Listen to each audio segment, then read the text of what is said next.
Halo, kita jumpa lagi dalam obrolan ringan membahas seputar situasi di sekitar kita, kemudian bagaimana kita merefleksikannya untuk kehidupan kita.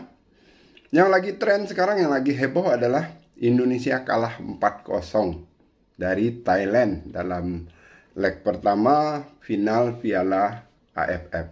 Nah, banyak yang kecewa ya. Banyak yang kecewa, banyak yang sedih. Tapi ini menarik. Ada orang kecewa, kecewanya tuh sampai kecewa banget ya. Umumnya sih orang biasalah kecewa, kemudian segera balik ke kehidupan sehari-hari. Tapi ada yang kecewa tuh sampai kecewa banget, sampai gondok jengkel gitu kan. Eh, Kemudian di sisi lain ada orang yang nggak peduli gitu ya. Nonton juga nggak peduli, atau nonton kalah. Nah, bahkan ada loh yang justru merasa seneng, rasain tuh kalah Indonesia gitu kan, ada. Nah, ini menarik. Menariknya kenapa? Karena itu menjelaskan satu hal, yaitu bagaimana kita mengatur rasa senang dan tidak senang kita, ya. Rasa senang dan tidak senang kita. Kita bisa memilih mau senang, mau nggak senang, mau sebaliknya gitu ya, sedih. Itu semua kita bisa pilih. Artinya kita harus sadari bahwa kita sepenuhnya mengendalikan perasaan kita. Itu satu hal. Jadi jangan pernah mengatakan dia bikin saya sedih, orang lain bikin saya sedih, situasi A, B, C bikin saya sedih. Enggak. Kita bisa memilih seperti tadi, mau senang, mau cuek, mau sedih. Semua pilihan tersedia terhadap situasi yang kita hadapi. Nah, memilih untuk bersikap inilah yang disebut dengan bersikap proaktif. Jadi, biasakan untuk memilih, ya. Bukan larut dalam situasi, kemudian perasaan kita dikendalikan oleh situasi itu. Nah, itu satu hal. Yang kedua, perhatikan juga bahwa penonton sepak bola itu apa sih? Dia orang atau pihak yang tidak berkontribusi menentukan apa yang terjadi di lapangan. Tapi di sisi lain, perasaan dia, kesenangan dia, kesedihan dia ditentukan oleh apa yang terjadi di lapangan. Nah, kenapa?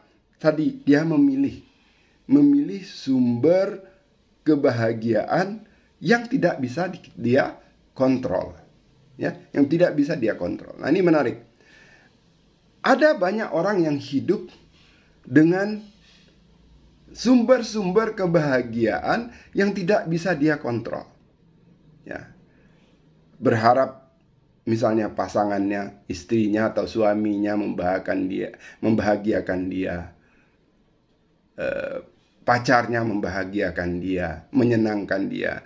Nah, kalau itu tidak tercapai, dia kecewa. Dan kecewanya itu bisa panjang terus. Ada orang yang berharap misalnya naik pangkat atau naik jabatan atau dapat penilaian bagus di tempat kerja, yang segala sesuatunya ya terserah bosnya, terserah atasannya. Kalau atasannya beri penilaian dia jelek atau atasannya memperlakukan dia tidak baik, kemudian dia kecewa dan seterusnya. Nah, ini dua soal. Pertama, soal apa sumber kebahagiaan yang kita pilih. Yang kedua, bagaimana kita bersikap terhadap sumber kebahagiaan itu. Rumus saya adalah pilihlah sumber-sumber kebahagiaan yang kita bisa kendalikan hasilnya, ya. Kita bisa perjuangkan hasilnya. Yang kedua, tentu saja dalam mencapai kebahagiaan itu, ya tetapkan pilihan dan kita berjuang untuk mencapainya. Nah, ini penting. Bagaimana maksudnya? Misalnya, ya kita berjualan, ya. Kita berjualan nih, contoh kasusnya. Kita tentu senang dong kalau jualan kita itu laku. Ya. Tapi bagaimana agar jualan kita itu laku? Kalau kita hanya letakkan barang kemudian ya terserah bagaimana market atau pasar menilai barang kita untuk membeli atau tidak membeli, maka kita sedang menyerahkan kesuksesan dan ketidaksuksesan kita pada mekanisme yang tidak bisa kita kontrol. Tapi kalau kita belajar bagaimana marketing, situasi bisnis, situasi jualan produk kita ini bagaimana, kemudian kita pelajari bagaimana strategi marketingnya, kemudian kita lakukan langkah-langkah marketing yang baik, kita menentukan sukses atau tidaknya kita. Ya sama soal-soal sumber kebahagiaan itu tadi juga begitu. Kita bisa menentukan dari mana sumber kebahagiaan kita dan kita memilih. Kita mengatur strategi agar kebahagiaan itu tercapai. Kebahagiaan tercapai itu apa sih maksudnya? Ada ekspektasi, ya ada keadaan sekarang. Nah, kita mampu berjuang membuat keadaan kita itu mencapai ekspektasi kita dan kita merasa bahagia dengan itu. Nah, pilihlah hal-hal yang membuat pilihlah hal-hal di mana kita bisa berjuang untuk memastikan hasilnya. Dengan begitu kita menentukan kebahagiaan kita sendiri. Di samping tadi kita sebenarnya bisa memilih, ya karena bahagia itu state of mind kan.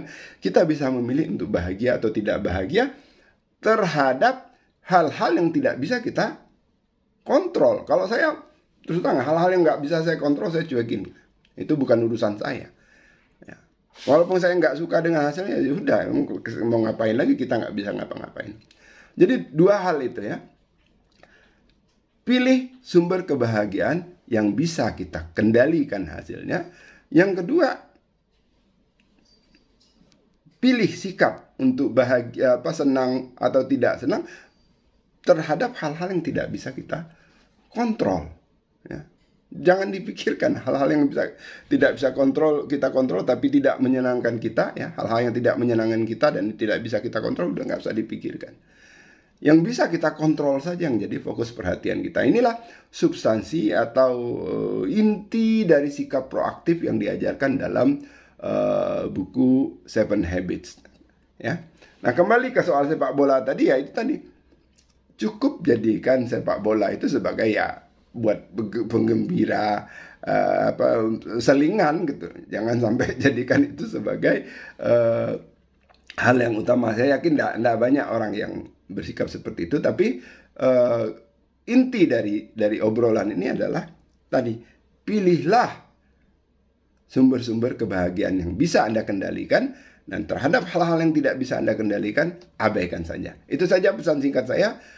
Selamat menyongsong akhir tahun, menyambut tahun baru besok. Ya, terima kasih. Selamat beraktivitas.